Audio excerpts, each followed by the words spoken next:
വരുന്നുണ്ട്, അവള് വരുന്നുണ്ട്. മൈൻഡ് ചെയ്യണ്ട, മാപ്പ് പറയാനുള്ള വരവാ.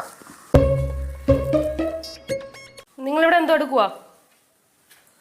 നിങ്ങളോടല്ലേ ചോദിച്ച എന്തോ എടുക്കുവാന്ന്? ചുമ്മാ ഇരിക്കാൻ എന്തിനാ ഫാൻ ഓൺ ആക്കിട്ടോണ്ടിരിക്കുന്നേ?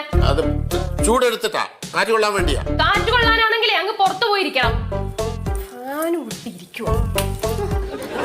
അല്ലേ തന്നെ കുടുംബ ബഡ്ജറ്റ് കൂടുതലാ. ആരടയ്ക്കൊന്ന് വെച്ചോണ്ടേ ഈ കറണ്ട് ബില്ലൊക്കെ?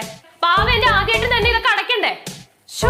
നീ ഇത്രയും ഭയങ്കരിയാണെന്ന് അറിഞ്ഞിരുന്നെങ്കിൽ നിന്നെ ഞാൻ കെട്ടിച്ചു വിടത്തില്ലായിരുന്നടി. ആര് കെട്ടിച്ചു വിട്ടു? ഡാഡിയോ? അച്ഛമ്മയല്ലേ എന്നെ കെട്ടിച്ചു വിട്ടത്? സത്യം.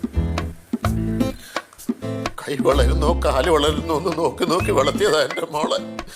തറയെ വെച്ച ഉരുമ്പരിക്കും, തലയെ വെച്ച പേനരിക്കും എന്നും പറഞ്ഞു. എല്ലാ അച്ഛന്മാരും ഈ ഡയലോഗാ പറയുന്നേ. താഴെ വെച്ച 2 ഉറുമ്പ് കടിക്കുന്നല്ലേ ഉണ്ടായിരുന്നുള്ളൂ, അതങ്ങ് കടിച്ചിട്ട് പൊക്കോട്ടെ എന്ന് വെക്കണായിരുന്നു. എന്തിനാ എടുത്ത് എലി വെക്കാൻ പോയെ? എന്നിട്ടിരുന്ന് കണക്കും പറയും.